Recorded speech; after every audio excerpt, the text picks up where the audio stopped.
Bonjour à tous, voici la vidéo récapitulative du mois d'octobre. Au sommaire, nous allons voir la somme des dividendes versés pour cette année.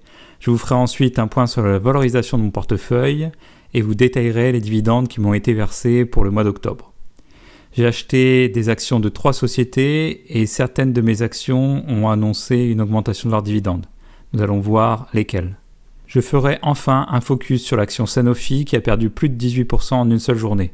Ça sera l'occasion de voir si cette action représente une opportunité, qu'est-ce qui a fait chuter le cours de bourse et quels sont les enjeux que doit surmonter l'entreprise.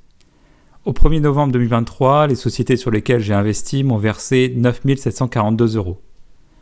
On arrive en fin d'année, je vais pouvoir théoriquement finir l'année 2023 avec une nouvelle augmentation de mes dividendes versés et voir mon diagramme poursuivre sa croissance. Mes dividendes bruts prévisionnels s'élèvent actuellement à 12 390 €.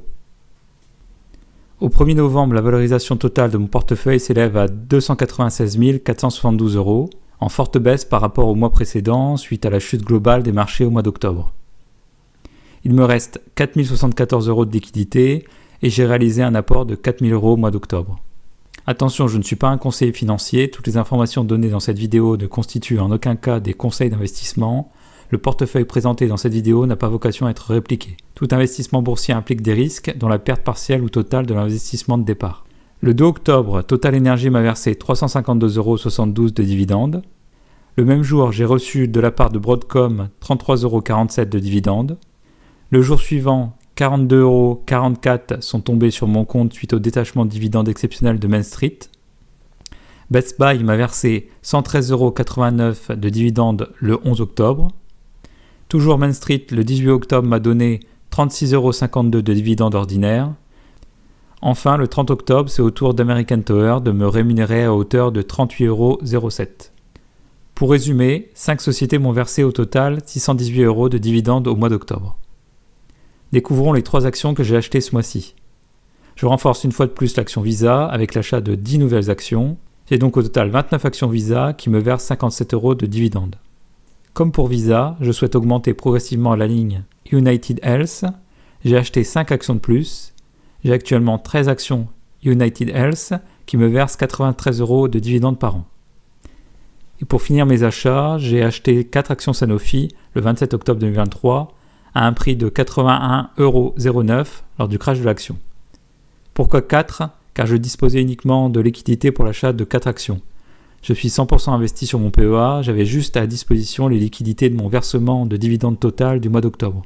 J'ai dans mon portefeuille 288 actions Sanofi qui me versent 1025 € par an. Restez bien jusqu'à la fin de la vidéo, je vais vous faire un focus sur l'action Sanofi suite à cette chute de son cours de bourse. Pour le mois d'octobre, mes achats me permettent d'ajouter 70 € à mes dividendes annuels. Et du côté des news des actions de mon portefeuille, Visa a annoncé le 24 octobre une augmentation de 16% de son dividende. Donc pas de surprise de ce côté-là, l'action reste dans la continuité de ce qu'elle propose à ses actionnaires, c'est-à-dire une augmentation assez importante de son dividende année par année. Autre événement du mois d'octobre, l'action Sanofi a chuté de 18,93% en une seule séance le 27 octobre suite à la publication de ses résultats trimestriels qui a semble-t-il déçu les investisseurs, notamment au niveau de son plan stratégique. Les Échos mentionnent que c'est la plus forte chute journalière d'une très grande capitalisation depuis ArcelorMittal fin 2008. D'autres chutes ont fait mal au CAC 40 ce mois-ci, avec notamment la chute de Worldline, qui a chuté de plus de 50%. L'action Sanofi est passée de 100,46 € à 81,44 € en une seule séance. Sanofi est une très belle action à dividende éligible au PEA. Sur son site internet, on y voit que son dividende croît d'année en année depuis plus de 20 ans. En plus de la place boursière d'Euronext, certaines de nos actions françaises sont cotées aux États-Unis. Sanofi est également cotée au Nasdaq, ce qui permet d'aller voir son profil de dividende sur le site SimpliSafe Dividende. Le site donne un score de sûreté dividende de 90 sur 100 et indique que l'action est peut-être sous-évaluée. Sur Morningstar, un tableau récapitulatif indique que Sanofi a actuellement un rendement de dividende de 4,18%, avec un rendement procuré par ses achats d'actions à 0,29%. Ce qui fait un rendement global de 4,47%.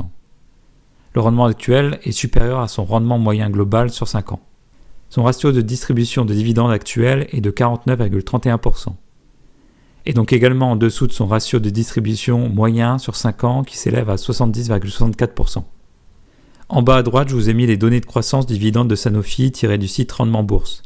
Sur un an, Sanofi a augmenté son dividende de 6,91%, sur 5 ans de 3,39% et sur 10 ans de 2,60%. Sanofi a donc une croissance moyenne de son dividende année par année. De manière assez brève, on peut voir que les revenus totaux de Sanofi sont assez stables, les revenus nets ont tendance à augmenter et la dette quant à elle est de moins en moins importante. Le free cash flow augmente progressivement. Depuis 2020, Sanofi rembourse une partie de sa dette chaque année et rachète même, si c'est faiblement, ses actions.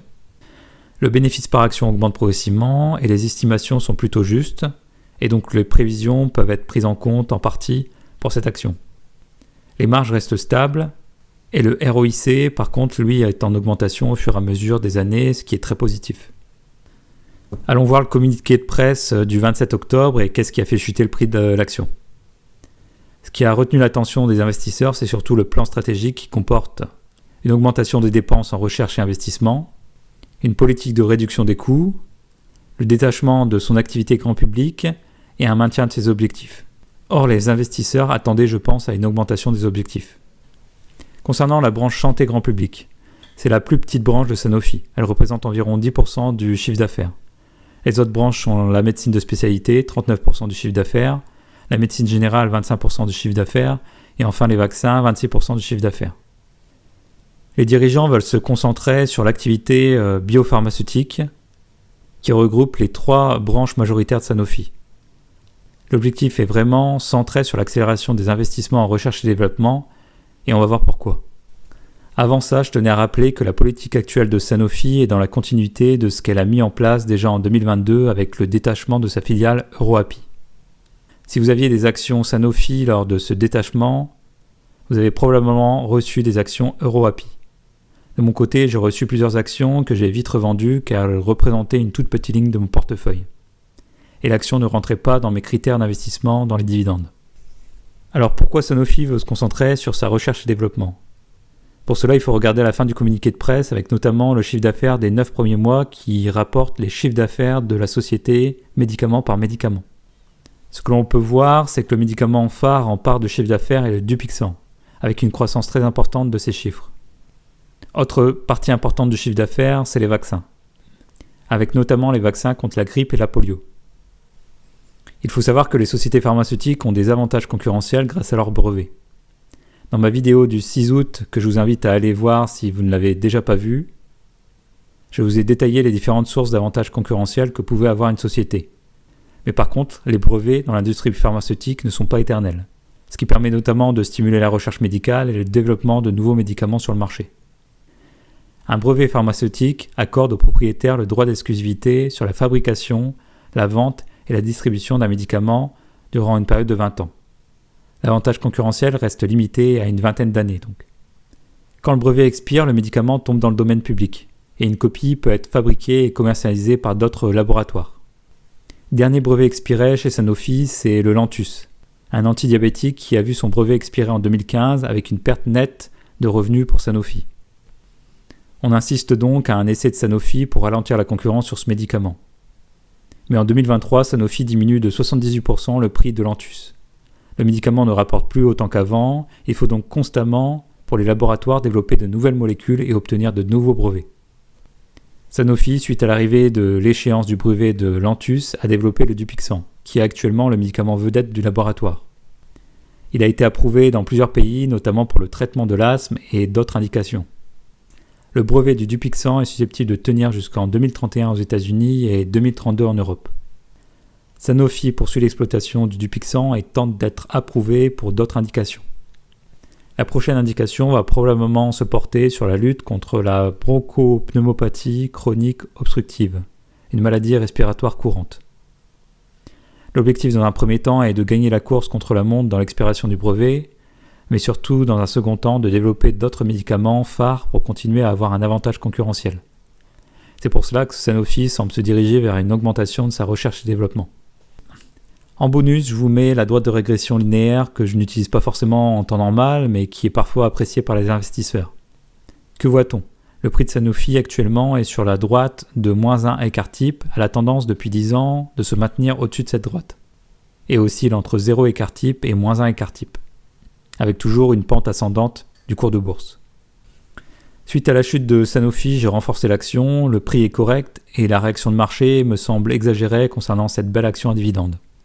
Reste à savoir si elle va trouver de nouveaux brevets afin de prendre le relais dans les années futures de son médicament vedette, le Dupixent. En conclusion, pour ce mois d'octobre, j'ai touché 618 € de dividendes, mes achats m'ont permis d'ajouter 70 € à mes dividendes bruts annuels, et je vous donne rendez-vous lors de ma prochaine vidéo récapitulative de portefeuille pour savoir si on va avoir le droit à un rallye haussier de Noël, car les marchés semblent remonter depuis le début du mois de novembre. N'hésitez pas à soutenir la chaîne pour de prochaines vidéos.